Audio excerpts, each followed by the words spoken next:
जय हिंद साथियों, आज के इस क्लास में आप सभी का बहुत बहुत स्वागत है।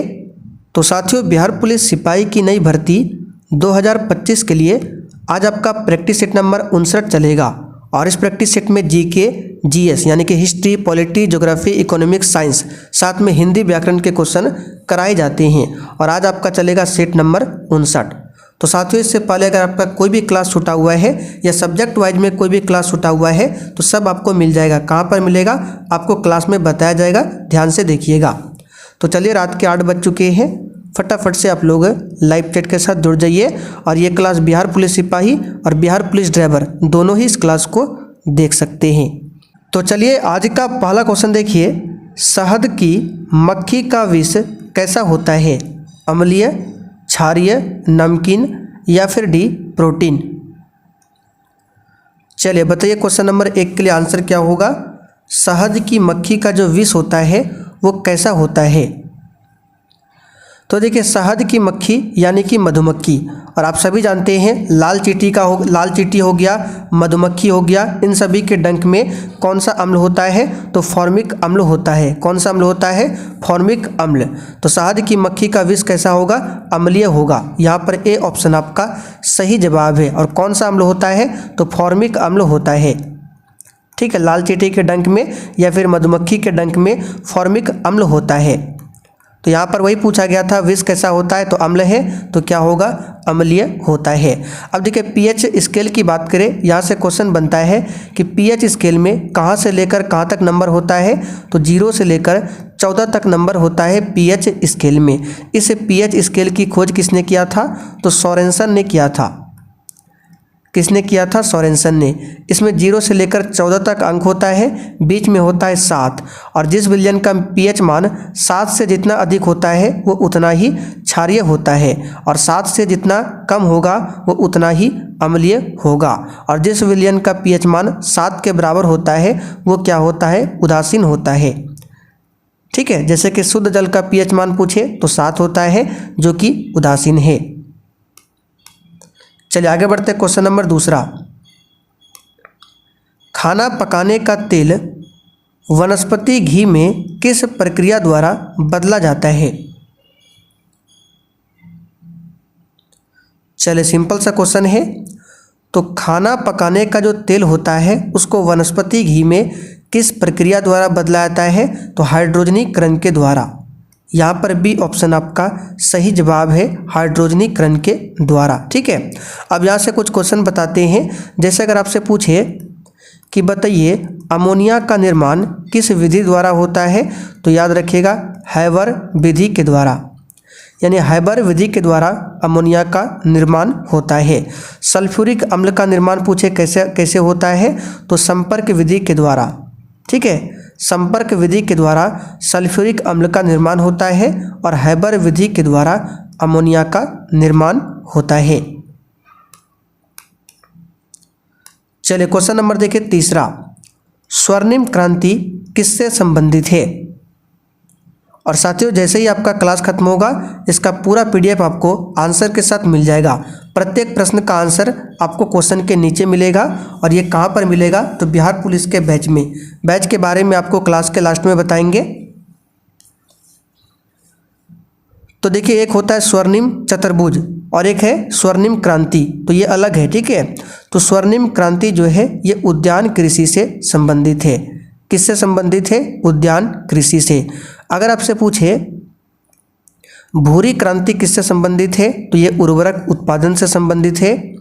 बादामी क्रांति पूछे किससे संबंधित है? तो मसाला उत्पादन से। गोल क्रांति पूछे तो ये आलू उत्पादन से। लाल क्रांति पूछे टमाटर उत्पादन से। गुलाबी क्रांति पूछे तो ये झींगा मछली उत्पादन से संबंधित है। नीली क्रांति पूछे तो मत्स्य उत्पादन से संबंधित है। अमृत क्रांति पूछे तो ये नदी जोड़ो परियोजना से संबंधित है। ये सब ध्यान रखिएगा, एग्जाम में पूछा जाता है। अच्छा, रेशम कीट का पालन क्या कहलाता है? तो ये कहलाता है सेरीकल्चर। क्या कहलाता है? सेरीकल्चर। मधुमक्खी का पालन क्या कहलाता है? एपीकल्चर। ठीक है, मछली पालन क्या कहलाता है? पीसीकल्चर। पीसीकल्चर। ये सब आपको एक्स्ट्रा क्वेश्चन ध्यान रखना है। और जो भी हम ये बता रहे हैं ये पूरा हम आपको लिखकर नोट्स के रूप में देते हैं क्लास खत्म होने के बाद में। निम्न में से कौन सा भारत आने वाला पहला अंग्रेज जहाज है? चलिए, बहुत ही शानदार क्वेश्चन है, बताइए इसका आंसर क्या होगा। निम्न में से कौन सा भारत आने वाला पहला अंग्रेज जहाज है? इसका आंसर है रेड ड्रैगन। कौन सा है? Red dragon. अगर आपसे पूछे कि बिहार आने वाला प्रथम अंग्रेज कौन था, तो याद रखिएगा रॉल्फ फिच। ठीक है, रॉल्फ फिच बिहार आने वाला प्रथम अंग्रेज था। चलिए आगे देखिए, उत्तर मध्य रेलवे का मुख्यालय कहाँ पर स्थित है? चलिए बताइए क्वेश्चन 5 के लिए आंसर क्या होगा। उत्तर मध्य रेलवे का मुख्यालय कहाँ पर है? इसका आंसर है इलाहाबाद में उत्तर मध्य रेलवे का मुख्यालय है। चलिए आगे देखिए, पुरुषवाचक सर्वनाम के कितने भेद होते हैं? और साथियों, जैसे ही बिहार पुलिस का वैकेंसी आ जाएगा उसके बाद आपको इस प्रैक्टिस सेट में मैथ के क्वेश्चन भी देखने को मिलेंगे। और वैसे आपका बिहार पुलिस के लिए सब्जेक्ट वाइज का जो क्लास है वो स्टार्ट हो चुका है, जिसमें साइंस में लगभग 16 से 17 प्रैक्टिस सेट, पॉलिटी में लगभग आपका 5 प्रैक्टिस सेट आज आपका कंप्लीट हो चुका है, ज्योग्राफी में 4 से 5, ये सब क्लास आपका स्टार्ट हो चुका है बिहार पुलिस के बैच में। ठीक है, आप लोग नंबर लिख लीजिए 9631887058। बैच के बारे में जानकारी चाहिए तो इस पर मैसेज कर सकते हैं। तो पुरुषवाचक सर्वनाम के कितने भेद होते हैं? तो इसके 3 भेद होते हैं। कौन कौन सा? उत्तम पुरुष, ठीक है, मध्यम पुरुष और आपका अन्य पुरुष। तो पुरुषवाचक सर्वनाम के 3 भेद, उत्तम पुरुष, मध्यम पुरुष, अन्य पुरुष। ये क्वेश्चन आता है, ध्यान रखिएगा। गर्म दूध पीना लाभदायक होता है, इसमें कौन सा विशेषण है? तो यहाँ पर देखिए दूध है, क्या है? दूध है। और दूध कैसा है? गर्म है। तो बताइए गर्म क्या है? क्या गर्म क्या परिणाम है या फिर गुण है?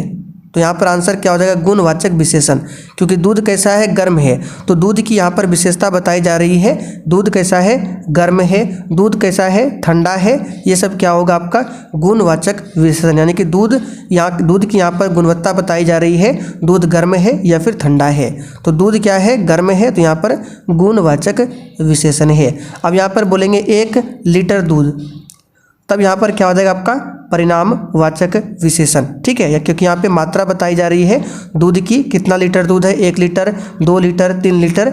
ये आपका हो जाएगा परिणामवाचक विशेषण में।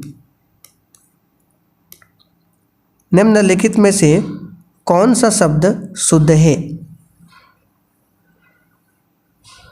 बिल्कुल इसी टाइप के हिंदी व्याकरण के क्वेश्चन आपके एग्जाम में पूछे आते हैं। लगाइए इसका आंसर क्या होगा।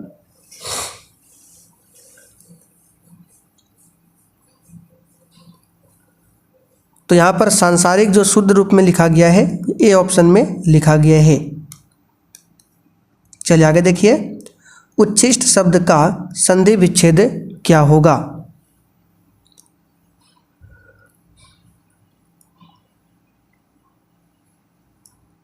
आंसर है उत धन शिष्ट बराबर क्या होता है? उच्छिष्ट। और यहाँ पर संधि पूछे कौन सी संधि है, तो यहाँ पर आपका हो जाएगा व्यंजन संधि। ठीक है, यहाँ पर कौन सा संधि हो जाएगा? व्यंजन संधि हो जाएगा उच्छिष्ट में। किस शब्द में द्विगु समास नहीं है?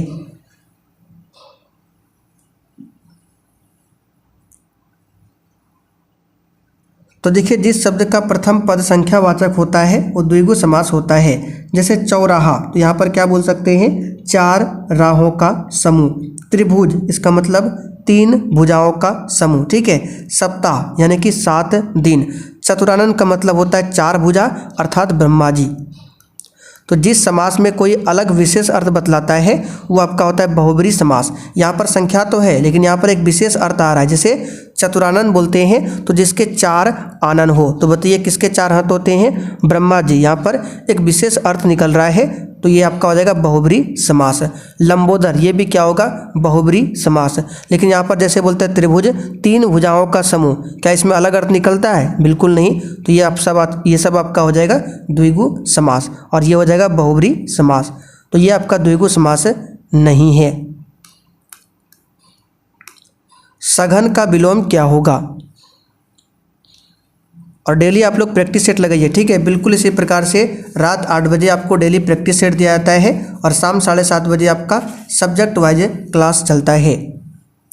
तो सघन का विलोम हो जाता है विरल। क्या हो जाएगा? विरल। डैश की शुरुआत हुई के आविष्कार के साथ ही औद्योगिक क्रांति, यानी कि यहाँ पर पूछा जा रहा है किसके आविष्कार के साथ ही औद्योगिक क्रांति की शुरुआत हुई थी। ये वाला पार्ट उठकर यहाँ पर आएगा, ठीक है। यानी डैश के आविष्कार के साथ ही औद्योगिक क्रांति की शुरुआत हुई थी। अच्छा, औद्योगिक क्रांति से क्वेश्चन बनता है कि इसकी शुरुआत कहाँ पर हुई थी, तो याद रखिएगा इंग्लैंड यानी कि ब्रिटेन में औद्योगिक क्रांति की शुरुआत होती है। किस शताब्दी में, ये भी क्वेश्चन पूछा जाता है, तो 18वीं शताब्दी में। 18वीं शताब्दी में औद्योगिक क्रांति की शुरुआत हो जाती है इंग्लैंड से। और किसके आविष्कार के साथ में, तो भाप इंजन के आविष्कार के साथ में। अच्छा, भाप इंजन का आविष्कार किसने किया था, तो जेम्स वाट ने। जेम्स वाट ने भाप इंजन का आविष्कार किया था। टेलीविज़न का आविष्कार किसने किया था, तो J.L. बेयर्ड ने टेलीविज़न का आविष्कार किया था। और साथियों, जो भी एक्स्ट्रा बताते हैं बस आपको केवल ध्यान से सुनना है। ये सब आपको लिखा हुआ मिलता है नोट्स के रूप में बैच में। चीनी यात्री ह्वेनसांग ने किस विश्वविद्यालय में अध्ययन किया था?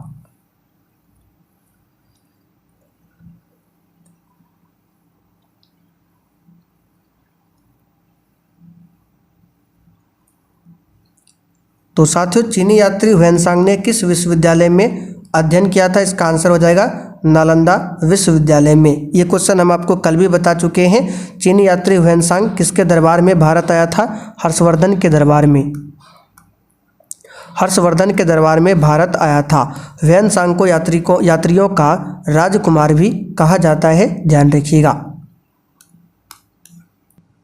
अगला क्वेश्चन, गांधी जी की मृत्यु पर किसने कहा था हमारे जीवन से प्रकाश चला गया है? बताइए कथन किसका है? तो इसका आंसर है पंडित जवाहरलाल नेहरू। पंडित जवाहरलाल नेहरू भारत के प्रथम प्रधानमंत्री थे।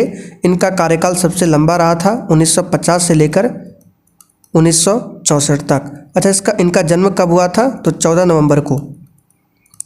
14 नवंबर 1889 को इनका जन्म हुआ था। चलिए आगे देखिए। 1875 के दक्कन के दंगों का तत्कालिक कारण क्या था? बताइए, 1875 के दक्कन के दंगों का तत्कालिक कारण क्या था? तो इसका आंसर क्या हो जाएगा? तो अकाल की छाया था, दूसरा महाजनों के द्वारा ऊंची ब्याज दर, यानी कि दोनों था। आंसर हो जाएगा डी ऑप्शन। भारत में वित्तीय विकेंद्रीकरण किसने प्रारंभ किया था? देखिए, प्रारंभ किया था किसने? तो लॉर्ड मेयो ने, लेकिन लागू किया था इसको रिपन ने। तो फिलहाल आंसर हो जाएगा मेयो।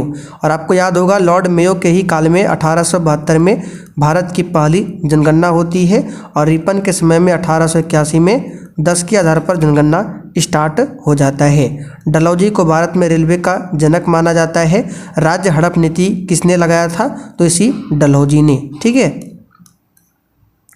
अगला क्वेश्चन, चैनल टनल समुद्र के नीचे निम्नलिखित में से किसे जोड़ने वाली सुरंग का नाम है? बताइए, ये जो चैनल टनल है ये समुद्र के नीचे है और किसे जोड़ने वाली ये सुरंग का नाम है? Channel tunnel. बताइए इसका आंसर क्या होगा फटाफट से। तो चैनल टनल की बात करें, ये दक्षिणी इंग्लैंड को उत्तरी फ्रांस से जोड़ता है, यानी इंग्लैंड और फ्रांस को जोड़ता है चैनल टनल। तो यहाँ पर आंसर क्या हो जाएगा? तो यहाँ पर देखिए बी और सी दोनों में दिया है फ्रांस इंग्लैंड, तो इसका आंसर दोनों हो जाएगा, ठीक है। यहाँ पर टाइपिंग एरर है। द चैनल टनल जो है दक्षिणी इंग्लैंड को ये उत्तरी फ्रांस से जोड़ता है और चैनल टनल दुनिया की सबसे लंबी समुद्री सुरंग है। आगे देखिए, भारत के संविधान के किस अनुसूची में विभिन्न संवैधानिक पदाधिकारियों द्वारा ली जाने वाली शपथ का प्रारूप दिया गया है?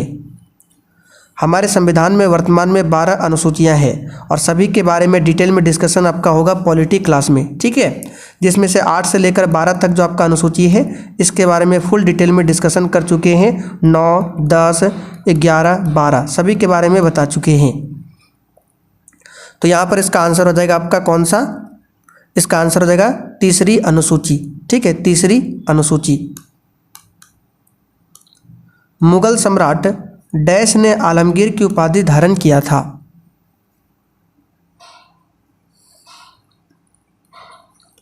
चलिए बताइए इसका आंसर क्या होगा। तो आलमगीर की उपाधि धारण किया था औरंगजेब ने। किसने? औरंगजेब ने। निम्नलिखित में से कौन सी नदी गंगा नदी प्रणाली का हिस्सा नहीं है? चलिए 20 के लिए आंसर बताइए और फिर से रिपीट कर देते हैं। जिनको भी बैच के बारे में जानकारी चाहिए, जो भी साथी चैनल पर पहली बार आए हैं, क्लास जैसे ही खत्म होगा आपको बैच के बारे में बताएंगे। तो कौन सी नदी प्रणाली का हिस्सा नहीं है? तो यहाँ पर इस क्वेश्चन का जो आंसर हो जाएगा आपका, तो यहाँ पर देखते हैं कौन कौन सा पहले हिस्सा है, ठीक है।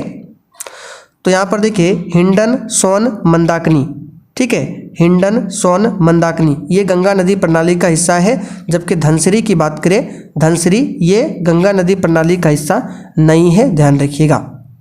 अच्छा, गंगा नदी की लंबाई कितनी है? तो 2525 किलोमीटर गंगा नदी की लंबाई है। गंगा नदी की सबसे बड़ी सहायक नदी कौन सी है? यमुना। यमुना। और यमुना की 3 प्रमुख सहायक नदियाँ याद रखिएगा, पूछा जाता है। इसके लिए हमने बैच में आपको ट्रिक भी दिया है, KBC, केन, बेतवा, चंबल, ठीक है, केन, बेतवा, चंबल यमुना की सहायक नदी है, ध्यान रखिएगा। अच्छा, खंबात की खाड़ी में जो गिरने वाली नदियां हैं वो कौन कौन सी नदियां हैं? इसके लिए भी हमने ट्रिक बनाकर आपको बिहार पुलिस के बैच में दिया है। ट्रिक क्या था? समानता। समानता। स से आपका हो जाएगा साबरमती, ठीक है, साबरमती हो जाएगा। माँ से माही हो जाएगा, न से नर्मदा और त से ताप्ती। ये 4 नदियाँ कहाँ पर जाकर गिरती है? तो खंबात की खाड़ी में, और इसके लिए ट्रिक है समानता। ये सब हम बता चुके हैं। प्रसिद्ध खजुराहो स्मारक समूह का निर्माण किसके द्वारा कराया गया था?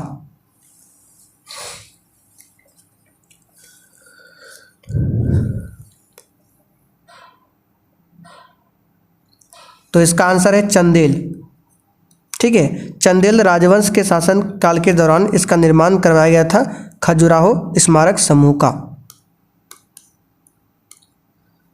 डैश का जलडमरू मध्य भूमध्य सागर को अटलांटिक महासागर से जोड़ती है? ये सब क्वेश्चन एग्जाम में आता है, इसे ध्यान रखिएगा। कौन सा जलडमरू मध्य भूमध्य सागर को अटलांटिक महासागर से जोड़ता है? तो ये है जिब्राल्टर जल संधि। यहाँ पर सी वाला ऑप्शन आपका सही जवाब है, ध्यान रखिएगा। चलिए आगे बढ़ते हैं। अच्छा, आप लोग बताइए किस महासागर का आकार अंग्रेजी के एस अक्षर के समान है? ये क्वेश्चन पूछा गया था मद्य निषेध सिपाही में। निम्नलिखित नेताओं में से कौन हिंदुस्तान सोशलिस्ट रिपब्लिकन आर्मी का संस्थापक सदस्य नहीं था? तो कल जो हमने ये क्वेश्चन आपको कराया था उसमें बताया था संस्थापक सदस्य के बारे में। बताइए इसका आंसर।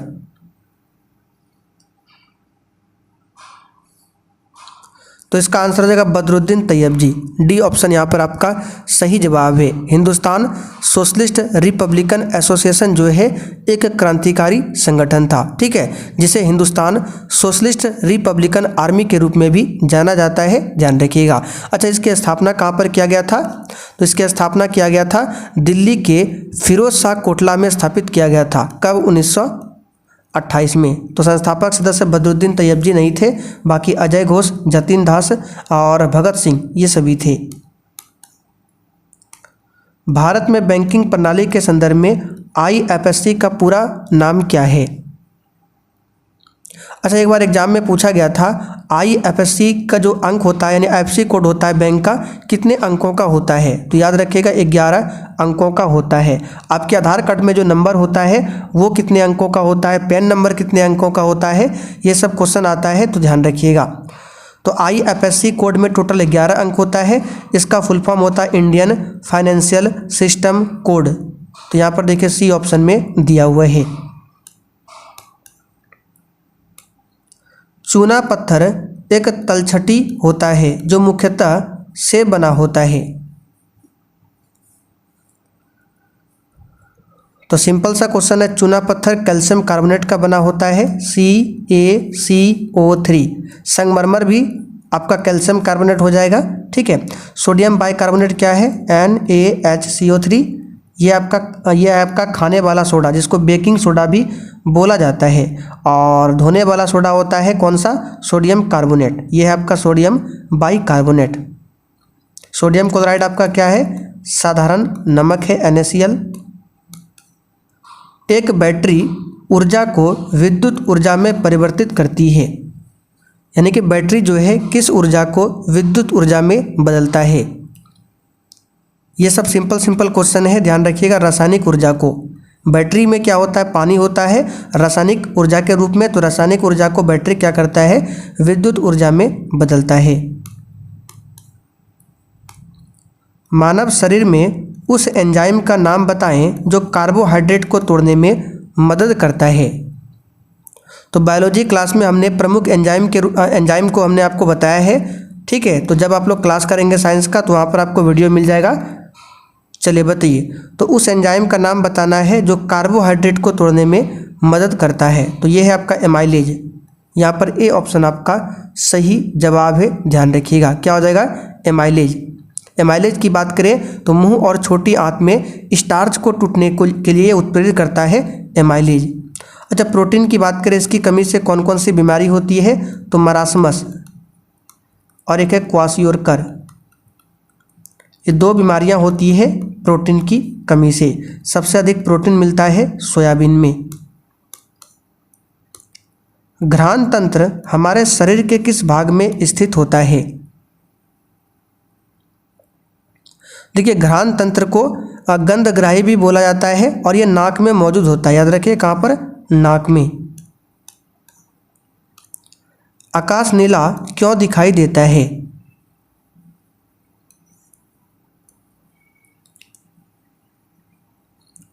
आंसर है प्रकाश के प्रकीर्णन के कारण। समुद्र नीला क्यों दिखाई देता है? प्रकीर्णन के कारण। तारे क्यों टिमटिमाते हैं? अपवर्तन के कारण, प्रकाश के अपवर्तन के कारण, ठीक है। पानी में डाली गई छड़ी जो है मुड़ी हुई प्रतीत होती है, ये भी प्रकाश के अपवर्तन के कारण। हीरा क्यों चमकता है? पूर्ण आंतरिक परावर्तन के कारण, ठीक है। ऑप्टिकल फाइबर किस सिद्धांत पर काम करता है? प्रकाशीय तंतु, तो आपका पूर्ण आंतरिक परावर्तन। प्रकाश के वर्णक्रम यानी स्पेक्ट्रम के द्वारा व्याख्यायित किया गया, किसके द्वारा? प्रकाश का जो वर्णक्रम है यानी कि स्पेक्ट्रम है, ये किसके द्वारा व्याख्या किया गया था? आंसर है आइजैक न्यूटन। क्या हो जाएगा? Isaac Newton. यहाँ पर बी ऑप्शन आपका सही जवाब है, ध्यान रखिएगा। एपीकल्चर पर शोध का एक वैज्ञानिक विधि है जिसमें विशेष रूप से एक लकड़ी का बॉक्स बना होता है। बताइए किसका? मधुमक्खी का, रेशम का कीट, शलभ या फिर दीमक? तो अभी हमने आपको एपीकल्चर, पीसीकल्चर, ठीक है, सेरीकल्चर ये सब बताया था। रेशम कीट का पालन कहलाता है सेरीकल्चर, मधुमक्खी पालन कहलाता है एपीकल्चर, मछली पालन कहलाता है पीसीकल्चर। ये सब बता चुके हैं अभी तुरंत हमने। तो यहाँ पर इसका आंसर क्या होगा? मधुमक्खी। मधुमक्खी के डंक में कौन सा अम्ल होता है? फॉर्मिक अम्ल होता है। वर्षा की बूंदें जब समतल सतह पर गिरती है तो क्यों फैल जाती है?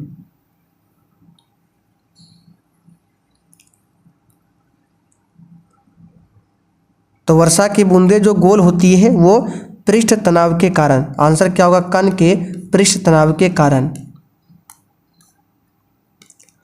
डैश में विषाणुओं का अध्ययन किया जाता है। अच्छा, मिट्टी का अध्ययन क्या कहलाता है? पेडोलॉजी, ठीक है। पेडोलॉजी के अंतर्गत मिट्टी का अध्ययन किया जाता है। कैंसर का अध्ययन क्या कहलाता है? ओंकोलॉजी, ओंकोलॉजी, ठीक है। कवक का अध्ययन क्या कहलाता है? माइकोलॉजी। शैवाल का अध्ययन क्या कहलाता है? Phycology, phycology. झाड़ियों का अध्ययन क्या कहलाता है? डेंड्रोलॉजी। ये सब बता चुके हैं, डेंड्रोलॉजी, और नोट्स में भी हम डाल चुके हैं। तो विषाणुओं का अध्ययन क्या कहलाएगा? तो विषाणु को इंग्लिश में बोलते हैं वायरस। क्या बोलते हैं? वायरस। वायरस यानी कि वायरोलॉजी। यहाँ पर बी ऑप्शन आपका सही जवाब है, वायरोलॉजी। माइकोलॉजी में कवक का अध्ययन होता है। मनुष्य के सुनने की सामान्य क्षमता कितनी है? देखिए फिजिक्स क्लास में कई बार हम बता चुके हैं रेंज। एक होता है आपका अवश्रव्य, ठीक है, अवश्रव्य, एक होता है श्रव्य और एक होता है पराश्रव्य, ठीक है। श्रव्य को बोलते हैं ऑडिबल साउंड, पराश्रव्य को बोलते हैं अल्ट्रासाउंड और इसको बोलते हैं इंफ्रासोनिक, ठीक है। तो अवश्रव्य जो होता है ये 20 हर्ट्ज से कम होता है, ठीक है, यानी जिस ध्वनि का रेंज 20 हर्ट्ज से कम होगा वो अवश्रव्य होगा और इसको हम लोग नहीं सुन सकते हैं। श्रव्य की बात करें ये 20 हर्ट्ज से स्टार्ट होता है और 20,000 हर्ट्ज तक जाता है, 20,000 हर्ट्ज तक। इसी रेंज के ध्वनि को हम लोग सुन सकते हैं 20 हर्ट्ज से 20,000 तक। और पराश्रव्य जिसको बोलते हैं अल्ट्रासाउंड ये 20,000 हर्ट्ज से अधिक होता है, 20,000 हर्ट्ज से ऊपर होता है, इसको भी हम लोग नहीं सुन सकते हैं। 20,000 हर्ट्ज को 20 किलो हर्ट्ज भी बोल सकते हैं हम लोग, ठीक है। तो 20 किलो हर्ट्ज से अगर कोई भी ध्वनि ऊपर है तो उसको नहीं सुन सकते हैं। 20 हर्ट्ज से अगर नीचे है इसको भी हम लोग नहीं सुन सकते हैं। हम लोग केवल सुन सकते हैं 20 हर्ट्ज से 20,000 हर्ट्ज के बीच में।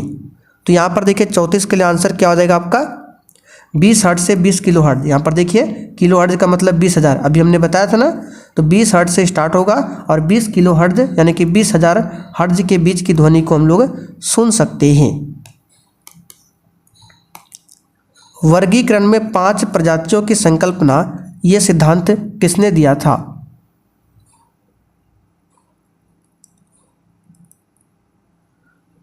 तो प्रजातियों को 5 किंगडम वर्गीकरण का प्रस्ताव दिया था रॉबर्ट वेक्टर ने।